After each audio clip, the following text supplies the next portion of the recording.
Hello दोस्तों, हाजिर हूँ मैं आप लोगों के लिए एक न्यू मजेदार सी सीरीज के साथ। तो जल्दी से बढ़ते हैं हमारे इस सीरीज के फर्स्ट एपिसोड की तरफ। एपिसोड के शुरुआत में हमारी फीमेल लीड सॉन्ग वीवी को दिखाया जाता है। अपने घर में इंटर होने के साथ ही उसने कुछ कपड़े बिखरे हुए देखे तो वो फौरन से अपने रूम में पहुंच आई। पहले तो उसकी अंदर आने की हिम्मत ही नहीं हो पा रही थी क्योंकि वो अपने हस्बैंड से बहुत प्यार करती है, लेकिन अपने आंखों देख के हाल को वो जुटला भी तो नहीं सकती। जबकि रूम के अंदर उसका हस्बैंड और हमारा मेल लीड ली बुहान इसकी बेस्ट फ्रेंड के साथ रोमांस कर रहा था। जैसे ही सॉन्ग वीवी ने दरवाजा खोला और इन दोनों को अपनी आंखों से देखा तो उसका सारा मान ही टूट गया, जो कि हमेशा से उसे अपने हस्बैंड पर था। अपनी बेस्ट फ्रेंड रिया उसे कहने लगी कि तुम्हें तो हमेशा मैंने अपनी अच्छी दोस्त माना था, बदले में तुमने मुझे धोखा दिया, मेरे हस्बैंड को सेड्यूस किया, कि तुम्हें शर्म नहीं आई ये सब कुछ करते हुए। जबकि रिया तो बेशर्मी से उसे कहने लगी कि अब तुमने अपनी आंखों से सब कुछ देख तो लिया है, इसलिए ये डाइवोर्स पेपर्स लो और जल्दी जल्दी से इस पर साइन कर दो ताकि हम तीनों ही सुकून वाली जिंदगी गुजार सके। ली बुहान तो खामोश खड़ा कुछ भी नहीं कहता, लेकिन सॉन्ग वीवी को अभी भी यकीन नहीं आ रहा था। वो कहने लगी कि ली बुहान तुम ऐसा नहीं कर सकते, मैं जानती हूँ कि तुम मुझसे बहुत प्यार करते हो, प्लीज बताओ मुझे क्या तुम सच में चाहते हो कि हम दोनों का डाइवोर्स हो। ली बुहान बोला कि तुमने सब कुछ अपनी आंखों से देख तो लिया है और मुझसे पूछने का क्या फायदा। रिया भी उसे पुश करके दीवार के साथ लगा देती है कि आप खामखा में टाइम क्या जाया करना, जल्दी से डाइवोर्स पेपर्स पर साइन करो। सॉन्ग वीवी भी क्या करे जब उसका दिल ही नहीं मान रहा। वो आखिरी बार अपने हस्बैंड ली बुहान से पूछने लगी कि क्या पूरी लाइफ में तुमने एक बार भी मुझे सच्चे दिल से प्यार नहीं किया। ली बुहान बगैर झिझक के बोला कि हाँ, मैंने तुमसे कभी भी प्यार नहीं किया। उसका ये वाला जवाब सॉन्ग वीवी को बहुत ज्यादा हर्ट कर देता है और मजीद कुछ भी पूछे बगैर वहाँ से जाने लगी। नेक्स्ट सीन में ड्राइव करते हुए सॉन्ग वीवी की आंखों से आंसू आ रहे थे क्योंकि वो ली बुहान के साथ गुजारे हुए लम्हों को याद कर रही थी। दोनों बचपन के स्वीट हार्ट्स थे। ली बुहान ने हमेशा सॉन्ग वीवी का बहुत ज्यादा ख्याल रखा, इवन कि इससे वादा किया था कि मैं हमेशा तुम्हें प्यार करूंगा। इसलिए ही तो सॉन्ग वीवी को यकीन नहीं आ रहा था कि आखिर लोग इतनी आसानी से कैसे बदल सकते हैं। उसके साथ होते हुए तो मुझे कभी भी ये रियलाइज नहीं हुआ कि वो मुझसे प्यार नहीं करता। साथ ही वो अपनी प्रेगनेंसी रिपोर्ट की तरफ देखती है जिसके बारे में वो आज ली बुहान को बताने ही वाली थी। अब तो उसकी आंखों से आंसू बिल्कुल भी नहीं रुक रहे थे। तभी दूसरी तरफ से एक तेज रफ्तार हैवी व्हीकल आकर इसकी गाड़ी को हिट कर देता है। एक्सीडेंट होने की वजह से वो बुरी तरह से जख्मी हो चुकी थी और शायद जान की बाजी भी हार बैठी। दूसरी तरफ वो ट्रक ड्राइवर किसी को कॉल करके बता रहा था कि जैसा आपने करने को कहा मिशन कंप्लीट हो चुका है, यानी कि ये कोई एक्सीडेंट नहीं बल्कि मर्डर था। नेक्स्ट सीन हमें 6 साल बाद का दिखाया गया, जहाँ ली बुहान का असिस्टेंट जैनू से कह रहा था कि बॉस मिस वीवी को खोए हुए 6 साल हो गए हैं, अब आप उसे ढूंढना बंद क्यों नहीं कर देते। जिसके जवाब में वो बोला कि तुम अपने काम से ही काम रखो और वो नई सेक्रेटरी जिसे हायर किया था वो अभी तक आई क्यों नहीं। जैनू सेक्रेटरी को कॉल करने लग जाता है। नेक्स्ट सीन में उस नई सेक्रेटरी को दिखाया गया जिसका आज ऑफिस में फर्स्ट डे था। जब वो ली बुहान के पास से गुजरी तो उसे ऐसा लगा जैसे ये सॉन्ग वीवी हो, तो उसे रोकते हुए पूछने लगा कि तुम किस डिपार्टमेंट की हो। वो अपना इंट्रोडक्शन करवाते हुए बोली कि मेरा नाम सॉन्ग यूवी है, मैं प्रेसिडेंट की नई सेक्रेटरी हूँ। उसका नाम सुनकर तो इधर ली बुहान देखता ही रह गया क्योंकि ये उसकी एक्स वाइफ के साथ मिलता जुलता था, लेकिन उसका चेहरा तो सॉन्ग वीवी का नहीं था, इसलिए इग्नोर करते हुए चला गया। इधर सॉन्ग यूवी अपने जख्म का निशान छुपाने लगी। इसी के साथ हमें फ्लैशबैक का सीन दिखाया गया जिससे हमें पता चला कि सॉन्ग यूवी कोई और नहीं बल्कि सॉन्ग वीवी ही है जिसने उस एक्सीडेंट के बाद अपने चेहरे की प्लास्टिक सर्जरी करवाई थी। अब उसका एक 5 साल का बेटा ली बाओ भी था जिससे एक ऐसी डिजीज हो चुकी है जिसकी वजह से उसकी बॉडी ने ब्लड सेल्स बनाना बंद कर दिया। इसके ट्रीटमेंट के लिए डॉक्टर ने बताया कि ली बाओ के बायोलॉजिकल सिबलिंग्स का बोन मैरो चाहिए, वरना तो इसके पास जिंदा रहने के लिए ज्यादा वक्त नहीं। अब उसका कोई बहन भाई तो है नहीं और उसका बायोलॉजिकल फादर ली बुहान था, इसलिए ही सॉन्ग वीवी को उसके पास वापस लौट कर आना पड़ा। प्रेजेंट में उसकी तरफ देखते हुए कहती है कि अपने बच्चे के लिए मुझे ये कदम भी उठाना पड़ा, लेकिन मैं तुमसे वादा करती हूँ कि तुमसे तुम्हारा सब कुछ छीन लूंगी। नेक्स्ट सीन में ली बुहान को दिखाया गया जो कि नई सेक्रेटरी को लेकर अभी भी उलझन में था कि आखिर उसका चलना मुझे इतना सॉन्ग वीवी के जैसा क्यों लगा। तो उसे कॉल करके अपने ऑफिस में कॉफी लाने के लिए कहता है। जब वो कॉफी लेकर पहुंच आई तो ये उसे सवाल करते हुए पूछता है कि क्या हम दोनों पहले कभी मिले हैं। वो बोली कि मैं तो इस शहर में कुछ दिन पहले ही ट्रांसफर होकर आई हूँ, वो भी अपनी जॉब की वजह से, तो भला हम दोनों कैसे मिले होंगे। ली बुहान बोला कि शायद तुम्हारा चेहरा डिफरेंट है, लेकिन फिर भी तुम्हारी बॉडी लैंग्वेज, तुम्हारी खुशबू मुझे किसी की याद दिलाता है। यहाँ सॉन्ग वीवी उसे टोंट मारते हुए कहती है कि आपको अभी तक उस पर्सन की खुशबू आपको भी याद है, यकीनन बहुत इंपॉर्टेंट होगा आपके लिए। वो बोला कि हाँ बहुत ज्यादा इंपॉर्टेंट। ये कहते हुए वो सोंग वीवी के करीब आ गया था और वो तो जैसे दोबारा से इसकी तरफ अट्रैक्ट होने लगी हो। नर्वसनेस के मारे उसके हाथ से इसके कपड़ों पर कॉफी गिर जाती है, लेकिन इससे पहले कि उससे कोई और गड़बड़ हो जाती फौरन उसके ऑफिस से बाहर चली गई। उसे खुद भी समझ नहीं आती कि इतना कुछ हो जाने के बावजूद भी वो ली बुहान की तरफ क्यों अट्रैक्ट हो रही थी। नेक्स्ट सीन में इसे ली बुहान का मैसेज आया कि कल क्लब में हमारे एक इम्पोर्टेंट क्लाइंट के साथ मीटिंग है, तुम रेडी रहना। और सोंग वीवी को तो जैसे ये मौका चाहिए था। इसके बाद क्लब का सीन दिखाया गया। वैसे तो ली बुहान बिल्कुल भी ड्रिंक नहीं करता, लेकिन आज सोंग यूवी के सर्व करने पर वो ड्रिंक्स पर ड्रिंक्स किया जा रहा था जब तक वो अच्छे से ड्रंक नहीं हो जाता। इतनी पी लेने के बावजूद भी वो कह रहा था कि मुझे और ड्रिंक करनी है। तो सोंग यूवी बोली कि बस करो, तुम पहले ही इतनी ड्रिंक कर चुके हो जो शायद तुमने कभी जिंदगी में भी ना की हो। यहाँ एक लम्हे के लिए तो उसका दिल किया कि इसे जान से मार डालूं, लेकिन फिर रुक जाती है क्योंकि अपने बेटे ली बाओ को बचाने के लिए उसे ली बुहान के साथ नाइट स्पेंड करनी थी ताकि वो प्रेग्नेंट हो सके। सोंग वीवी उसके बटन्स ओपन करने ही लगी थी, लेकिन उसने इसका हाथ पकड़ लिया। अब तो ये काफी ज्यादा डर गई थी और फौरन वहाँ से भाग निकली। अचानक से असिस्टेंट जेन के सामने आने पर उसे बताया कि बॉस काफी ड्रंक हो चुके हैं, क्या प्लीज आप उनको संभाल लेंगे। तो वो बोला कि हमारे बॉस और ड्रंक, पिछले 6 साल में वो ड्रिंक के मास्टर हो गए हैं, चाहे हजारों कप भी पी ले तब भी ड्रंक नहीं होते। ये बात तो सोंग यूवी को शॉक कर देता है कि कहीं ली बुहान नाटक कर रहा था। दूसरी तरफ हम देखते हैं कि उसका शक बिल्कुल सही निकला। ली बुहान होश में आते हुए सोच रहा था कि आखिर इस लड़की का मेरी कंपनी को ज्वाइन करने का मकसद क्या है। नेक्स्ट सीन में वो सोंग यूवी को अपने ऑफिस में बुलाकर फायर कर देता है, जो सुनकर वो हैरान होते हुए पूछने लगी कि बॉस मुझे फायर करने के लिए आप कम से कम मुझे कोई लॉजिकल रीजन तो दे। जबकि ली बुहान कहने लगा कि किसी को भी फायर करना मेरे मूड पर डिपेंड करता है और मुझे किसी को वजह बताने की जरूरत नहीं। हाँ, बीच में तुम्हें फायर करने के लिए मैं कंपेंसेशन जरूर दे सकता हूँ, लेकिन मैं तुम्हें यहाँ नहीं देखना चाहता। सोंग यूवी ने डायरेक्टली ही पूछ लिया कि कल रात जो कुछ भी हुआ क्या आप मुझे उसकी वजह से फायर कर रहे हैं। तो वो बोला कि तुम्हारी इंटेंशंस क्या है ये तो मुझे नहीं पता, लेकिन जो तुम करना चाह रही थी एक सेक्रेटरी की, कम से कम इस तरह के एथिक्स तो नहीं होने चाहिए। ये सुनकर अब सोंग यूवी भी वहाँ से जाने लगी कि ठीक है जैसा आप कहें। उसका ये जवाब भी ली बुहाओ को कुछ ज्यादा ही रूड लगा। खैर इसके बाद वो बाहर आकर देखना चाह रहा था कि सोंग यूवी ने रिजाइनेशन लिखा कि नहीं, लेकिन वो तो यहाँ पर थी ही नहीं। तो ये चनमिन से पूछ लेता है कि सोंग यूवी ने अपना रिजाइनेशन क्यों नहीं लिखा। वो बोली कि बॉस मुझे तो नहीं पता, अचानक से उसे कोई इमरजेंसी कॉल आ गई तो वो ये कहते हुए भाग गई कि मैं कल आकर अपना रिजाइनेशन प्रोसेस कर लूंगी। फिर जब उसने यहाँ पर फ्रेश फ्लावर्स पड़े हुए देखे तो उसे सोंग वीवी की याद आ जाती है कि उसे भी फ्लावर्स बहुत पसंद हुआ करते थे। चनमिन से पूछने लगा कि क्या तुम्हें पता है वो किस हॉस्पिटल गई है। वो बोली कि नहीं बॉस मुझे इस बारे में कुछ नहीं पता। नेक्स्ट सीन में ली बुहान एक हॉस्पिटल आया था, तभी अचानक से ली बाओ से देखकर कहने लगा कि बाबा फाइनली आप मुझे लेने के लिए आ ही गए हो। वो तो खुद हैरान था कि आखिर ये बच्चा मुझे बाबा क्यों कह रहा है। उसके पास बैठते हुए कहने लगा कि लिटिल बॉय शायद गलती से आपने मुझे अपना बाबा समझ लिया था।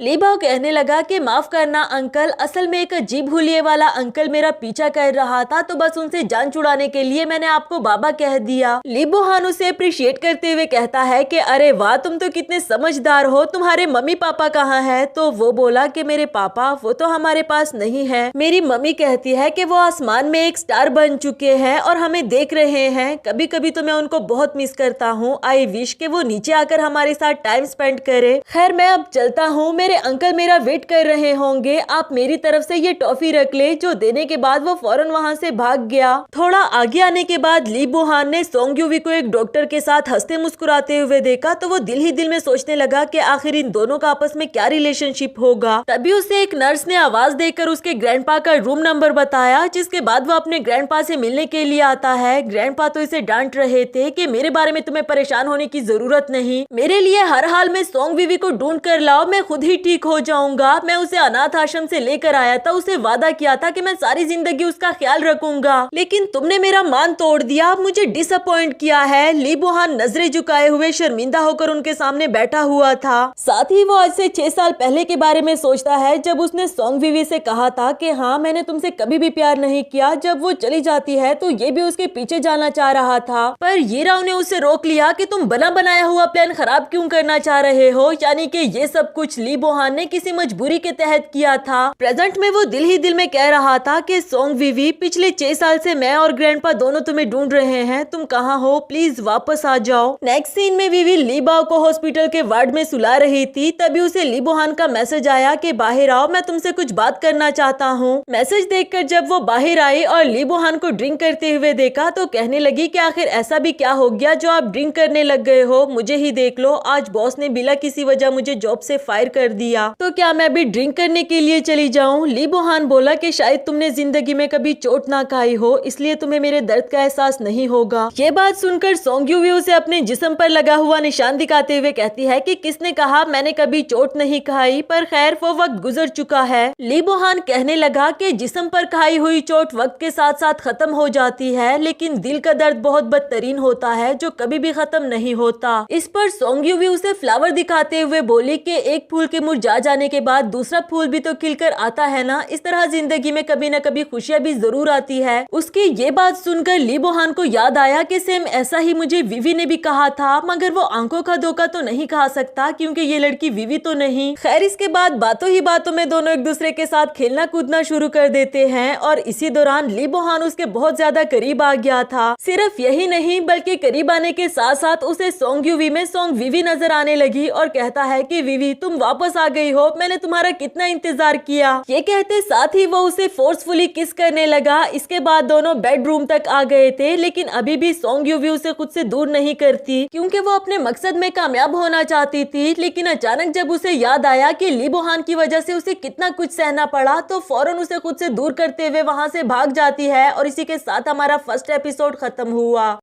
हेलो दोस्तों, तो बढ़ते हैं इस सीरीज के सेकंड एपिसोड की तरफ। अगर वीडियो पसंद आए तो वीडियो को लाइक और चैनल को सब्सक्राइब जरूर कर देना। एपिसोड की शुरुआत फ्लैशबैक के सीन से होती है जब सोंग विवी का एक्सीडेंट हो गया था और ट्रक के ड्राइवर ने किसी को फोन पर मिशन कंप्लीट का मैसेज पहुंचाया, लेकिन जब उसे विवी जिंदा नजर आई तो वो इसे अपने हाथों से मारना चाह रहा था और विवी उससे भीख मांगने लगी कि प्लीज मुझे छोड़ दो, मैं माँ बनने वाली हूँ, मैं हमेशा के लिए ये शहर छोड़कर चली जाऊंगी, जिसने तुम्हें मुझे मारने का मिशन दिया है वो भी पूरा हो जाएगा। इसकी बातें सुनकर ट्रक ड्राइवर को इस पर रहम आ जाता है, उसे जिंदा छोड़कर हमेशा के लिए ये शहर छोड़ जाने के लिए कहा। आफ्टर दैट जब विवी आगे आ रही थी तो अचानक से एक गाड़ी से टकराने ही वाली होती है। फॉर्चुनेटली यहाँ भी उसकी किस्मत अच्छी थी। उस लड़के को देखकर विवी उससे रिक्वेस्ट करती है कि प्लीज मेरी हेल्प करो। नेक्स्ट सीन कुछ सालों के बाद का दिखाया गया जहाँ विवी ने फेस सर्जरी करवा ली थी और अब उसका फेस भी पहले से काफी ज्यादा बदल चुका है। वो लड़का जिसने सोंग विवी की जान बचाई थी इसे पूछने लगा कि विवी क्या तुम मुझे पहचान पा रही हो, मैं डॉक्टर यी शांग तुम्हारा भाई जो सारी जिंदगी तुम्हें प्रोटेक्ट करेगा। जवाब में वो बोली कि भाई विवी नहीं, विवी मर चुकी है, बल्कि मेरा नाम अब से सोंग यूवी होगा। मेरी जिंदगी के भी अब सिर्फ दो ही मकसद है, एक अपने बेटे ली बाओ को अच्छी जिंदगी देना और दूसरी यी राओ और ली बोहान से अपना बदला लेना। नेक्स्ट सीन प्रेजेंट का दिखाया गया। ली बोहान अपनी सेक्रेटरी को देखने के लिए आया था तो चर्मिन ने बताया कि वो तो सुबह ही अपना रिजाइनेशन देकर चली गई। हाँ, लेकिन उसने मुझे ये कुछ डॉक्यूमेंट्स पकड़ाए थे और शेड्यूल के अकॉर्डिंग उसने इन पर लेबल भी लगा दिया है। एक और इम्पोर्टेंट बात भी उसने मुझे कही थी। फ्लैशबैक से हम देखते हैं जब सोंग यूवी ने इसे बताया था कि प्लीज बॉस से कहना कि वो कम ड्रिंक करे। जिस हिसाब से वो रोज रोज ड्रिंक कर रहा है तो जल्दी ही उसकी हेल्थ पर इफेक्ट हो जाएगा। ली बोहान ने जब उसकी ये बात सुनी तो कोई भी जवाब दिए बगैर वहाँ से चला गया। वापस आकर भी वो मुसलसल सोंग यूवी के बारे में सोच रहा था। जिस तरह से पैशनेटली वो उसे किस कर रहा था वो तो ये तक भूल गया कि ये उसकी एक्स वाइफ नहीं जिससे वो 6 साल से ढूंढ रहा है। आखिरकार तो वो बेचारा भी मजबूर हो गया था और सोंग यूवी को कॉल करके उसे रिजॉइन करने के लिए कहता है। कहीं न कहीं विवी को भी इस बात का अंदाजा था कि ली बोहान उसे दोबारा जरूर बुलाएगा। वो खुद से ही कहने लगी कि किस्मत ने मुझे एक और मौका दिया है, अब की बार मैं तुमसे और यी राओ से अपना बदला जरूर लूंगी। ये कहते कहते वो ऑफिस तक पहुंच आई थी और यहाँ के एम्प्लॉइज उसे देखकर आपस में ही बातें करने लगे कि इसको तो बॉस ने फायर कर दिया था ना, कि फिर यहाँ पर कैसे आ गई। उधर सोंग विवी ने अचानक से यी राओ को आते हुए देखा। उसे देखकर तो इसका खून खौलने लगा, लेकिन फिलहाल उसका कुछ बिगाड़ भी नहीं सकती। उसे टॉर्चर करने के लिए बाहर ही रोक देती है। पूछने लगी कि क्या आपने प्रेसिडेंट के साथ अपॉइंटमेंट रखी थी, अगर नहीं तो फिर आप अंदर नहीं जा सकती। इस पर तो उसे काफी ज्यादा गुस्सा आने लगा कि तुम जानती भी हो मैं कौन हूँ, मेरा नाम यी राओ है, तुम्हारे बॉस की फ्यूचर की होने वाली वाइफ हूँ और तुम मुझे अंदर जाने से रोक रही हो। विवी बोली बोली कि अभी तक आप उनकी वाइफ बनी तो नहीं ना, इसलिए फिलहाल तो आप अपॉइंटमेंट लेकर ही अंदर जाओगी। इस पर हीरा को गुस्सा आ गया और इसे थप्पड़ मारने वाली थी कि तुम्हारी इतनी हिम्मत, जबकि विवी ने उसका हाथ रोक लिया। तब तक ली बुहान भी बाहर पहुंच जाया और जीरा उसे देखकर सेक्रेटरी की शिकायत लगाने लगी कि ये मुझे अंदर आने नहीं दे रही थी, जो सुनकर उसने विवी से कहा कि इसे अंदर आने दो। लेकिन जाते जाते भी जीरा उसे धमकाते हुए जाने लगी कि तुमने जो कुछ भी किया मैं इसे भूलूंगी नहीं, इसका बदला जरूर लूंगी। अंदर जाकर भी वो ली बुहान से इसकी शिकायत लगाने लगी कि तुम्हारी सेक्रेटरी कितनी बदतमीज है, तुम इसे फायर क्यों नहीं कर देते। तो वो बोला कि मेरी कंपनी को मैनेज करना मेरा काम है, तुम मुझे मशवरे देना बंद करो। और हाँ, मैं तुमसे जानना चाहता था कि तुम सोंग विवी की अच्छी दोस्त थी, तो क्या तुम्हें उसकी किसी ऐसे ठिकाने के बारे में पता था जहाँ वो रह रही हो और मुझे उसके बारे में पता ना हो। येराओ बोली कि भला मुझे कैसे पता होगा, और उसे गए हुए 6 साल हो गए हैं, क्या पता रास्ते में उसके साथ कोई हादसा हो गया हो, तुम उसे भूल क्यों नहीं जाते। यहाँ ली बुहान ने गुस्से में उसे शट अप कहा कि तुम खुद से ही उसके बारे में ऐसी बातें कैसे कर सकती हो, और जब तक मुझे उसकी बॉडी नहीं मिल जाती तब तक मैं ये भी मानने को तैयार नहीं कि वो इस दुनिया में नहीं। येराओ को तो सुनकर बहुत ज्यादा गुस्सा आ रहा था कि पता नहीं उस चुड़ैल का भूत तुम्हारे सर से कब उतरेगा। नेक्स्ट सीन में हमें ली बुहान को काम करते हुए दिखाया जाता है, जहाँ सोंग विवी उससे आकर पूछती है कि बॉस, अगर आपका और कोई काम ना हो तो फिर मैं घर जा रही हूँ, जो कहकर वो जाने लगी। थोड़ी ही देर में यहाँ लाइट चली जाती है। ली बुहान को अपने बचपन से ही लेकर अब तक अंधेरे से बहुत ज्यादा डर लगता है। उधर सोंग विवी भी वापस आ गई और पूछने लगी कि मिस्टर ली बुहान, आप ठीक तो है ना।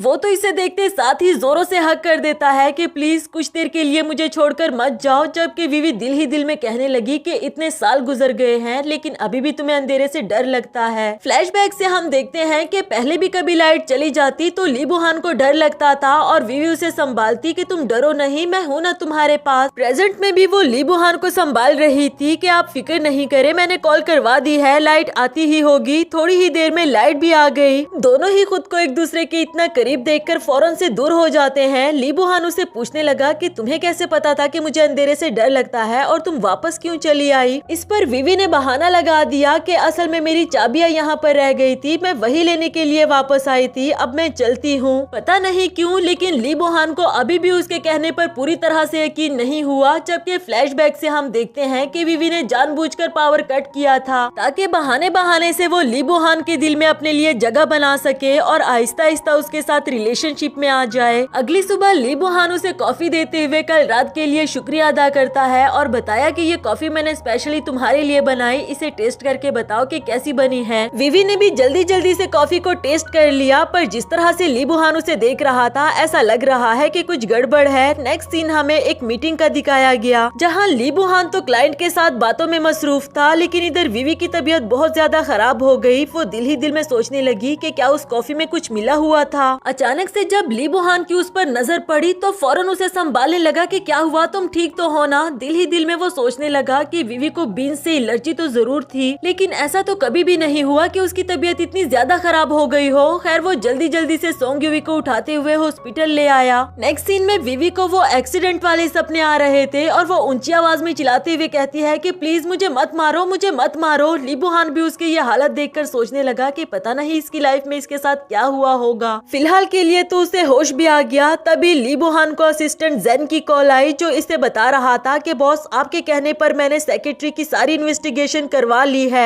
आपका शक गलत निकला, उसका मिस विवी से कोई लेना देना नहीं, बल्कि वो तो इस शहर में कभी रही भी नहीं थी, बस जॉब के लिए ट्रांसफर होकर आई। ये सुनकर तो ली बुहान भी हैरान था। साथ ही हमें फ्लैशबैक का सीन दिखाया गया। असल में विवी को पहले से ही इस बात का अंदाजा हो गया था कि ली बुहान उसकी इन्वेस्टिगेशन करवाएगा, इसलिए उसने अपने फेक डॉक्यूमेंट्स बनाकर यीशांग को दे दिए थे कि अगर कोई भी मेरी इन्वेस्टिगेशन करवाए तो उसे ये पेपर्स दे देना। प्रेजेंट में ली बुहान सोच रहा था कि शायद मैं उस पर कुछ ज्यादा ही शक करने लग गया हूँ, इसलिए ही तो उसने विवी को वो बीन्स वाली कॉफी पिलाई थी जिससे कि विवी को एलर्जी है। इसके बाद वापस आकर पहले तो वो विवी से उसकी तबीयत के बारे में पूछ रहा था और फिर कहता है कि मैं तुमसे एक सवाल का जवाब जानना चाहता हूँ कि तुमने मेरी सेक्रेटरी की जॉब को क्यों चुना। अचानक से उसका ये सवाल विवी को हैरान तो कर देता है, लेकिन वो जल्दी से सोचकर जवाब दे देती है कि हाई सैलरी की वजह से, और दूसरा ये कि आपके कनेक्शन के थ्रू मैं किसी अमीर लड़के को फंसाकर शादी करना चाहती हूँ। उसका ये जवाब ली बुहान के लिए कुछ ज्यादा ही सिली था। तभी डॉक्टर यीशांग अंदर आते हुए कहता है कि मिस सोंग यूवी, अब आप पहले से काफी बेहतर हो, अगर चाहो तो घर भी जा सकती हैं। ली बुहान डॉक्टर से सवाल करते हुए पूछने लगा कि क्या मैं जान सकता हूँ कि सोंग यूवी बेहोश क्यों हुई थी, क्या कुछ उल्टा सीधा खाने की वजह से?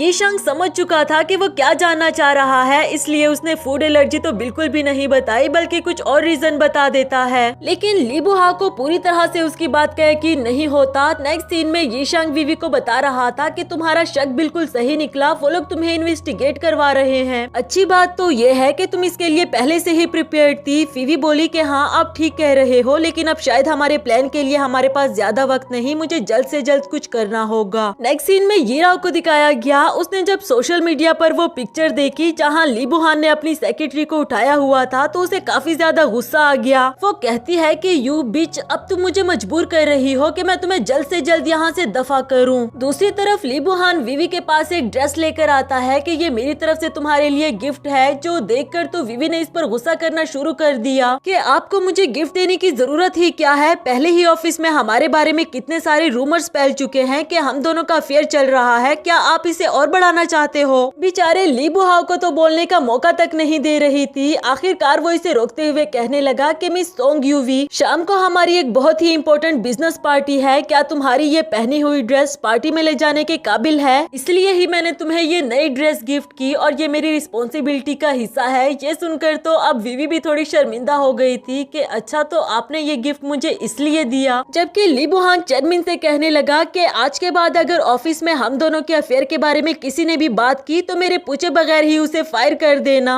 ये कहकर वो चला जाता है। इधर वीवी तो अभी तक एम्बैरेस्ड फील कर रही थी। इसी के साथ हमारा ये वाला एपिसोड भी खत्म हुआ। हेलो दोस्तों, तो बढ़ते हैं इस सीरीज के थर्ड एपिसोड की तरफ। अगर वीडियो पसंद आए तो वीडियो को लाइक और चैनल को सब्सक्राइब जरूर कर देना। एपिसोड की शुरुआत में यीराओ को दिखाया गया जो कि हॉस्पिटल में ओवुलेशन इंजेक्शन लगवाने के लिए आई थी। नर्स ने उससे पूछा भी कि मिस आपकी तो अभी तक शादी भी नहीं हुई, तो फिर आपको ये इंजेक्शन लगवाने की जरूरत ही क्या है? जिस पर वो बोली कि तुम्हें इससे क्या लेना देना, तुम्हें जितना करने को कहा गया है बस उतना ही करो, और वो भी इसे इंजेक्शन लगा देती है। नेक्स्ट सीन उस बिजनेस पार्टी का दिखाया गया जिसके बारे में ली बुहान बात कर रहा था। यीराओ भी यहाँ पर पहुंची हुई थी। यहाँ एक लड़का उसके कपड़ों और उसकी ज्वेलरी वगैरह की तारीफ कर रहा होता है, तो वो बोली कि आखिर तारीफ के काबिल क्यों ना हो, ये सब कुछ मैंने थाईलैंड से ऑर्डर करवाया है। तब तक सामने से सोंग वीवी आ पहुंची थी और ये लड़का उसे देखकर फौरन से उसके पास चला गया, क्योंकि वो एक फ्लर्टी इंसान था और हर प्यारी लड़की के साथ वो फ्लर्ट करना चाहता है। यीराओ को तो इस पर बहुत ज्यादा गुस्सा आ गया, लेकिन जब ली बुहान ने उन दोनों को साथ में देखा तो वो भी जेलस होकर इसके पास पहुंच आया था और इसका हाथ पकड़कर अपने साथ साइड पर ले गया। पूछने लगा कि तुम यहाँ पर क्लाइंट से मिलने के लिए आए हो या फिर दूसरों की अटेंशन लेने के लिए? अब मेरे आसपास ही रहना, कहीं गायब मत हो जाना। सोंग वीवी समझ चुकी थी कि वो जेलस हो रहा है। कहने लगी कि आपको मेरा मकसद पता तो है, मैं किसी अमीर लड़के को फंसाकर उससे शादी करना चाहती हूँ, तो फिर आप मुझे रोक क्यों रहे हैं? यहाँ ली बुहान उसे गुस्से में घूरने लगा और वो बोली कि अच्छा अच्छा ठीक है, मैं आपकी बात समझ गई हूँ। साथ ही उसे वाइन का गिलास पकड़ाने लगी और हमें फ्लैशबैक का सीन दिखाया जाता है कि इस गिलास में डॉक्टर यीशांग ने ड्रग मिला दिया था ताकि वीवी को ली बुहान के साथ नाइट स्पेंड करने का मौका मिल सके और इस तरह वो अपने मकसद में कामयाब हो जाएगी। लेकिन इससे पहले कि वो वाइन का गिलास ले पाता तब तक दूसरी तरफ से यीराओ पहुंच आई, ये कहते हुए कि आपके लिए मैंने स्पेशली ड्रिंक ऑर्डर करवाई है, आपको ये पीनी होगी। ली बुहान भी वीवी को जेलस करने के लिए उसके हाथ से ड्रिंक लेकर पी लेता है और फिर वहाँ से जाने लगा। लेकिन सोंग वीवी को गड़बड़ लग रही थी कि कहीं यीराओ के इरादे भी कुछ और तो नहीं। ये बात बताने के लिए वो पार्टी से बाहर डॉक्टर यीशांग के पास पहुंच आई थी कि किस तरह से यीराओ ने ली बुहान को अपनी ड्रिंक पिलाई, पर उसकी इवल स्माइल मुझे कटक रही है। यीशांग बोला कि तुम उसकी फिक्र मत करो, उसे मैं संभाल लूंगा। ये बताओ कि तुम प्लान पर काम करने के लिए तैयार हो, नर्वस तो नहीं ना, क्योंकि हो सकता है कि ली बुहान तुम्हें गलत समझे। तो वो कहने लगी कि मुझे इससे कोई फर्क नहीं पड़ता, पिछली बार मैंने मौका खो दिया था मगर इस बार नहीं, जो सुनकर डॉक्टर यीशांग वहाँ से चला गया। तभी ली बुहान बाहर आकर उसे पूछने लगा कि मैंने तुम्हें कहा था ना मेरे आसपास ही रहना, कितना डिसअपॉइंट करती हो तुम मुझे। इससे पहले कि वो कुछ और कह पाता, अनकॉन्शियस होकर उसे हक कर देता है और विवी भी उसे रूम तक ले आई थी। यहाँ उसे कहती है कि माफ करना, अब मुझे भी तुम्हें एक टूल की तरह यूज करना होगा। जबकि ली बुहान को विवी की याद आ रही थी। वो कहता है कि विवी तुम वापस आ गई हो, प्लीज दोबारा मुझे छोड़कर मत जाना। मैं जानता हूँ कि मैं गलत था। किसी हद तक तो सॉन्ग विवी भी पिघल चुकी थी। इसके बाद ली बुहान उसे किस करने लगा और वो इसे नहीं रोक पाई, ये सोचते हुए कि सॉन्ग विवी सब कुछ वैसा ही तो हो रहा है जैसा तुम चाहती थी। दूसरी तरफ ये राव ली बुहान को हर तरफ ढूंढ रही थी। तभी यीशांग ने उसे गलत रूम नंबर बता दिया कि मैंने उसे वहाँ पर जाते हुए देखा। और जब ये राव उस रूम तक पहुँची तो वहाँ यीशांग ने उसे पकड़कर वॉशरूम के अंदर बांध दिया था ताकि विवी अपने मकसद में कामयाब हो जाए और ये कोई मसले ना बना सके। चाहे वो लाख चिल्लाती मगर कोई भी उसे सुनने वाला नहीं था।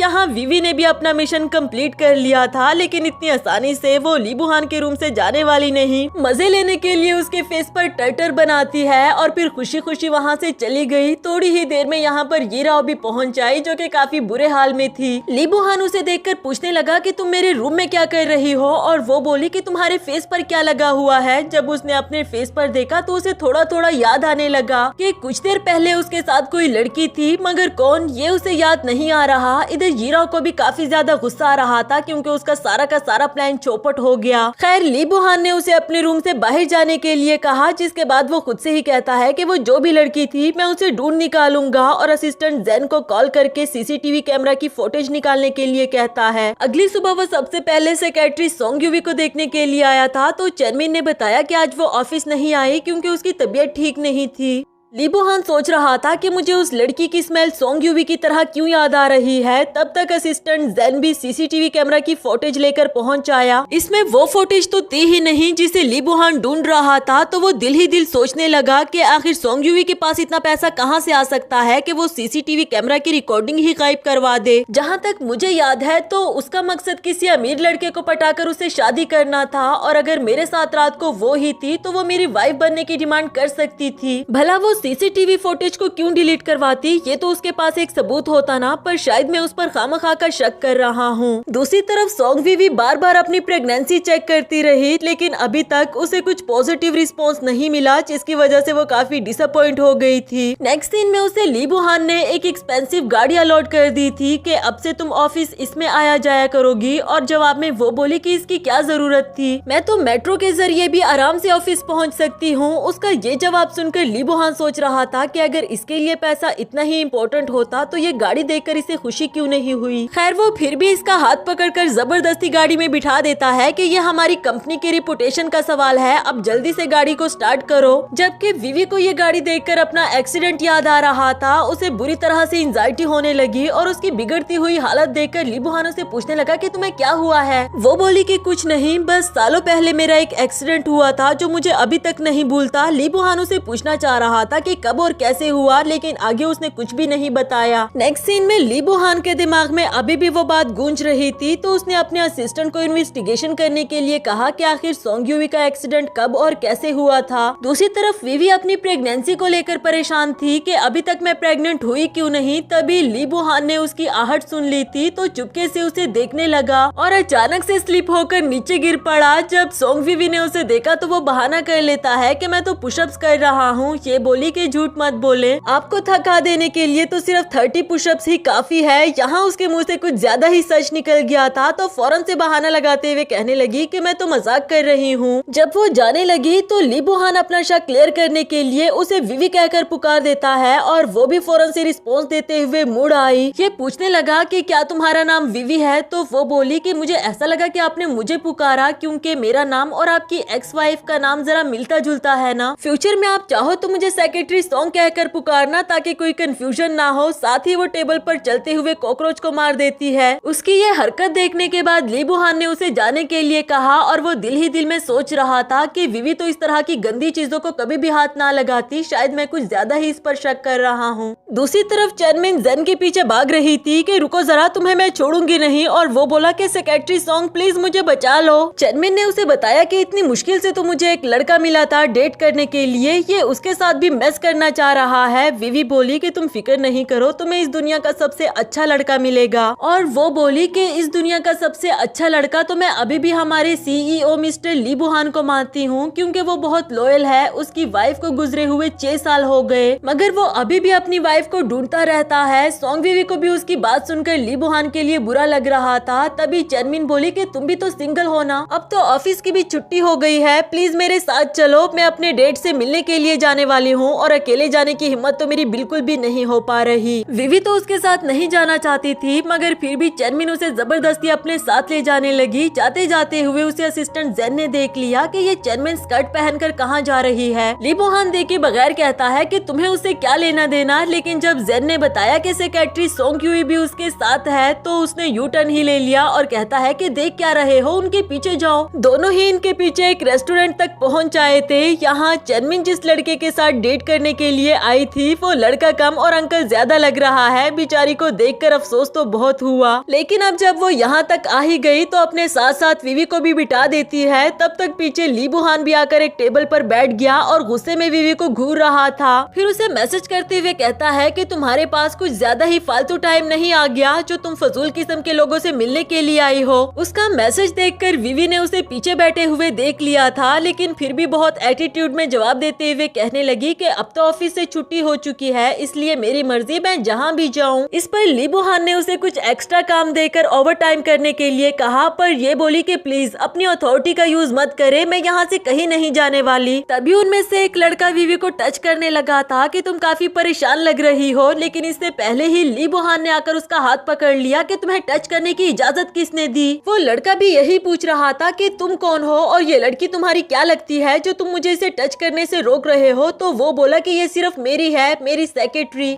फिर वो विवी का हाथ पकड़कर अपने साथ ले गया। जेन भी चनमिन को वहाँ से ले जाता है। इसके बाद नेक्स्ट सीन में ली बुहान उसे डांट रहा था कि तुम्हें इस तरह की सोशलाइजेशन करने की जरूरत क्या है, जिनको तुम जानती पहचानती तक नहीं थी। विवी बोली कि अच्छा ठीक है, मैं आइंदा इस तरह नहीं करूंगी, लेकिन आपका रिएक्शन भी कुछ ज्यादा ही बड़ा था। मुझे अच्छे से खाना भी खाने नहीं दिया, कितनी भूख लगी है, अब तो मुझसे चला भी नहीं जा रहा। ये सुनकर ली बुहान बोला कि वहाँ वो सामने एक अच्छा रेस्टोरेंट है, चलो मैं तुम्हें वहाँ से डिनर करवा देता हूँ। और विवी पूछने लगी कि ऐसा लगता है तुम यहाँ काफी आए गए हो।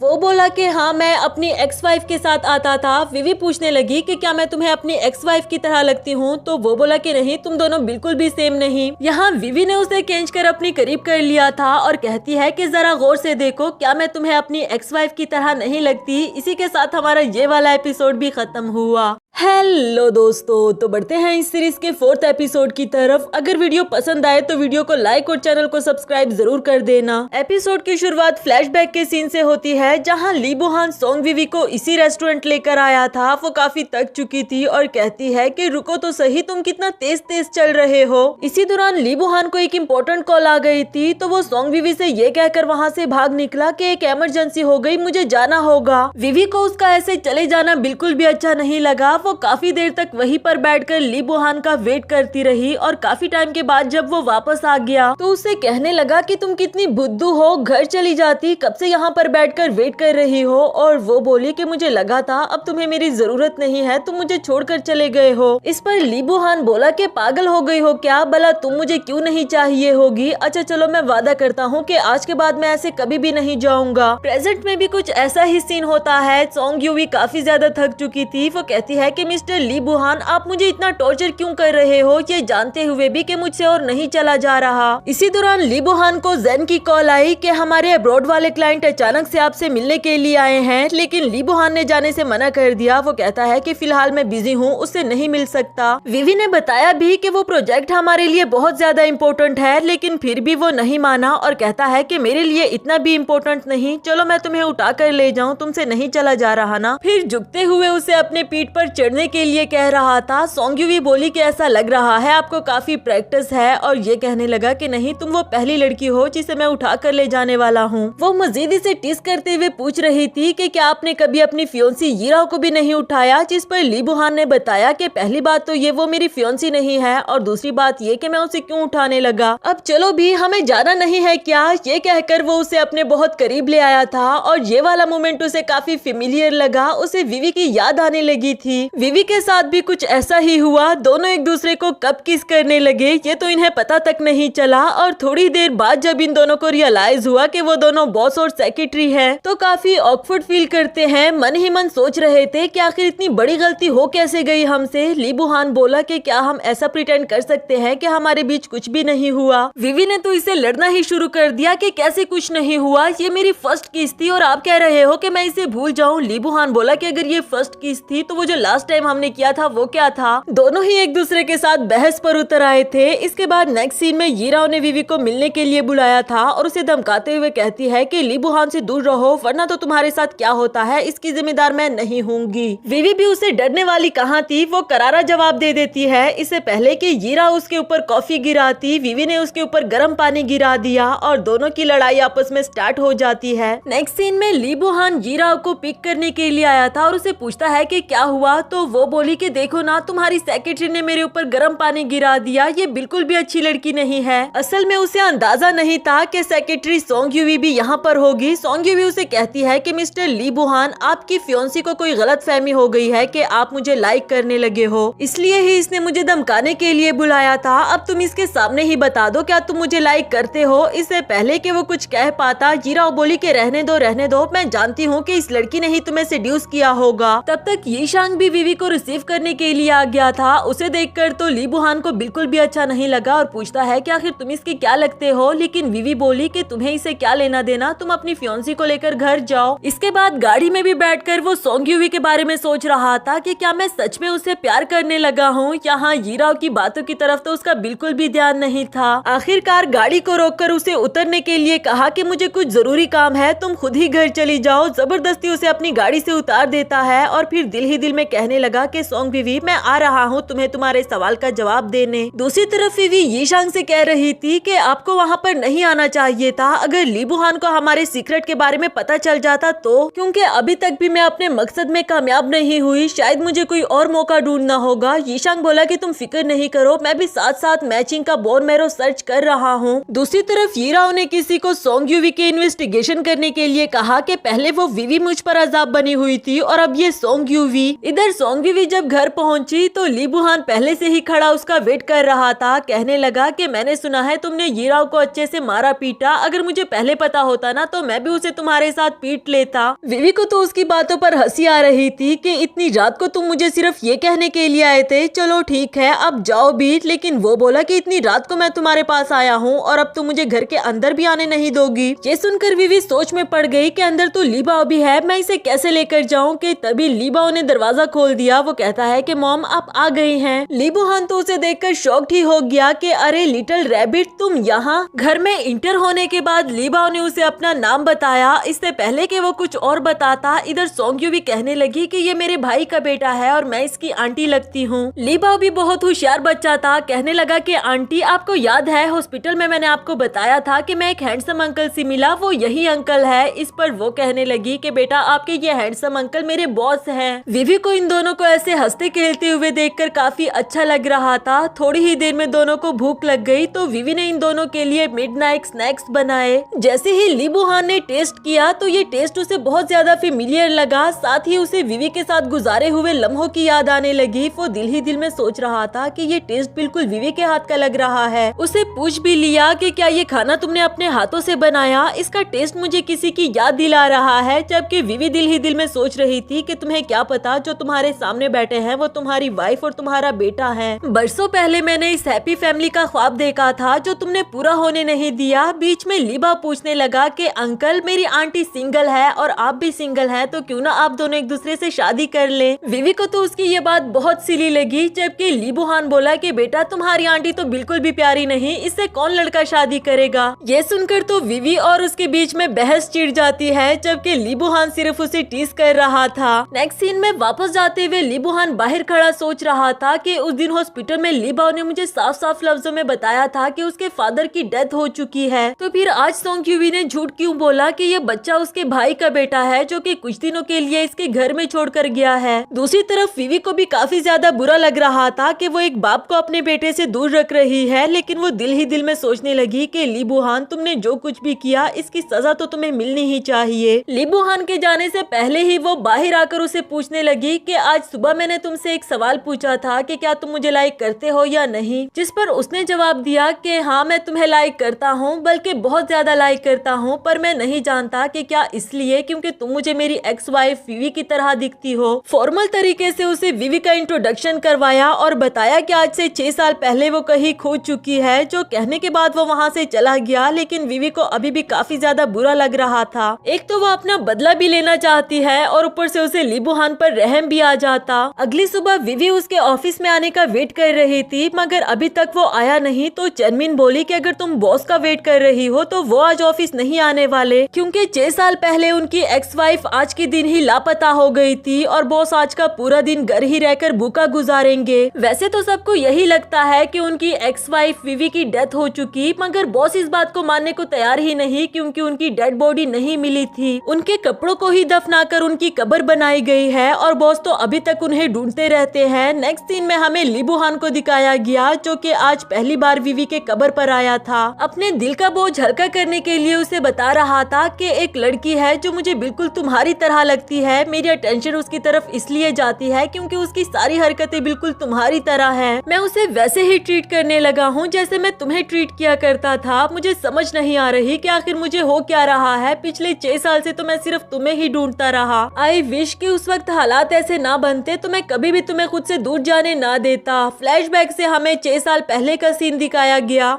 ली बुहान की कंपनी बैंकक्रप्ट हो चुकी थी, उस पर काफी ज्यादा लोन चढ़ चुका था और अकॉर्डिंग टू रूल्स उसकी लाइफ पार्टनर यानी कि उसकी वाइफ को भी 50% का लोन पे करना होगा। अकेला बैठकर वो काफी टाइम तक इस बारे में सोचता रहा कि वो विवी को इस बारे में कैसे बताए, और वो उसे कोई तकलीफ भी नहीं देना चाहता। यानी कि विवी को खुद से दूर भेजना उसकी मजबूरी हो गई थी, चाहे वो खुद भी नहीं चाहता था। और इसी के साथ हमारा ये वाला एपिसोड भी खत्म हुआ। अगर वीडियो पसंद आए तो वीडियो को लाइक और चैनल को भी आज से सब्सक्राइब कर देना। इसके बाकी के एपिसोड्स भी मैं जल्दी ही आप लोगों के लिए ले आऊंगी।